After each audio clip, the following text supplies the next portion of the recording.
The collapse of Canada is accelerating here in 2024. In Canada right now, there is nothing but debt slavery. You know, people go to work, and what do they go to work to do? To pay their debts, because they are in so much debt. We are in this massive monstrosity of a credit bubble in Canada, and it has continued on for nearly 2 decades now and morphed into a super bubble. We are seeing household debt hit nearly $3 trillion, an unbelievable amount, more than the money supply in Canada and more than the entire GDP of the country. So everything that's happening in Canada spells trouble for the future and for future generations. Right now we are seeing the growth of credit actually slow down, and this really starts to impact the banks, who have essentially made the credit system into this Ponzi scheme where if credit doesn't grow, then you have major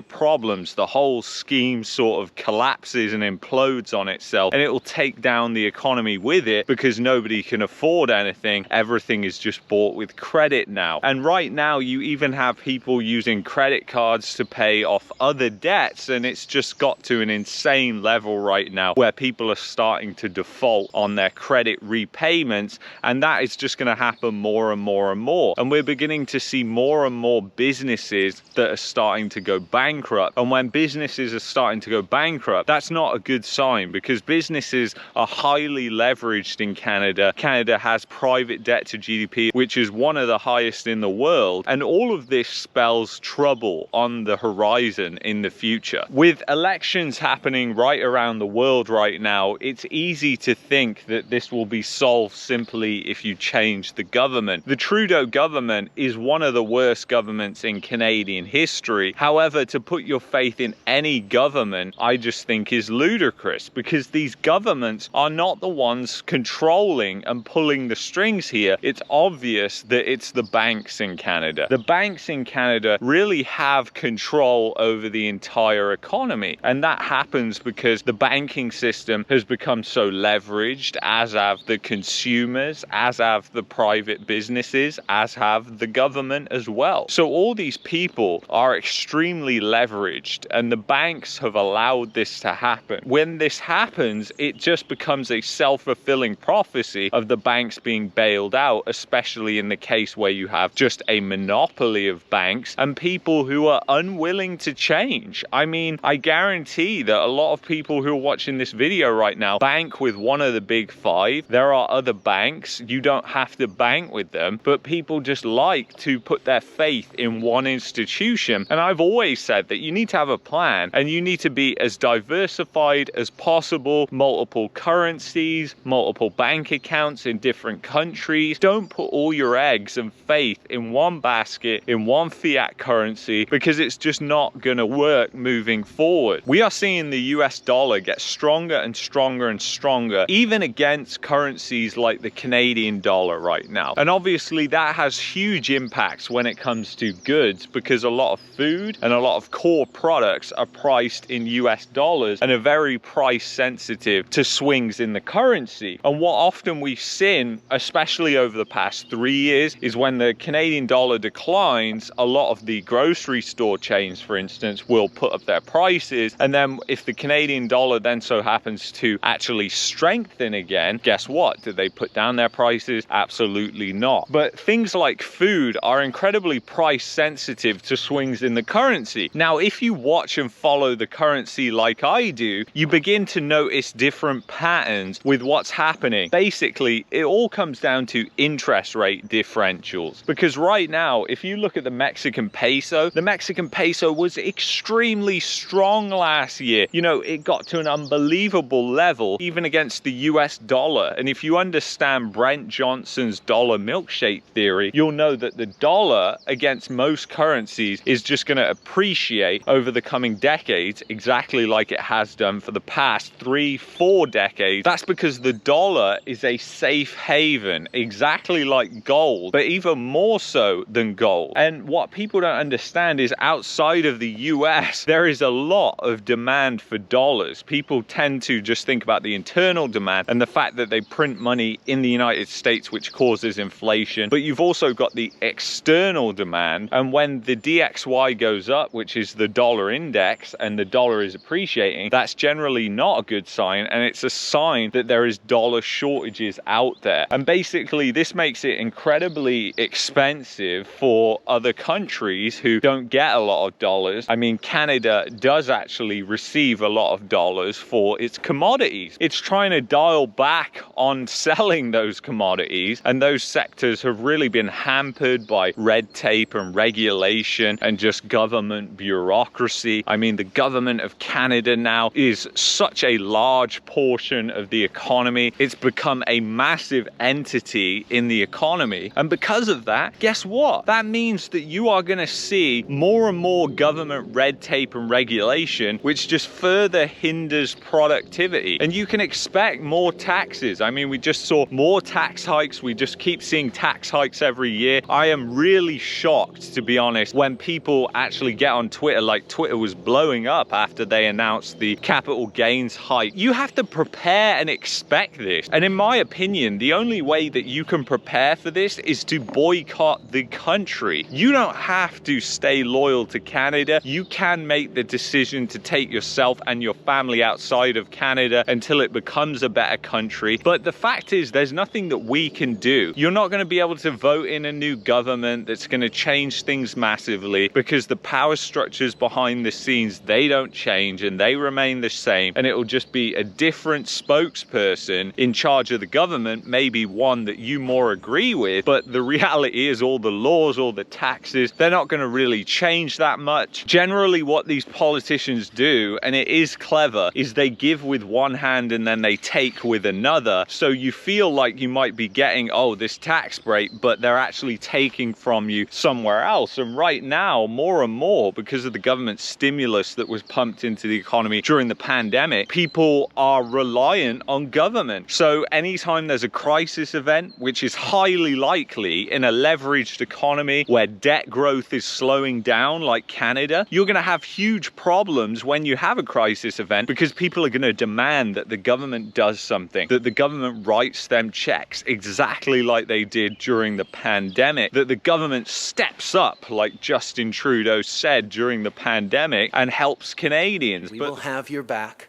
every step of the way.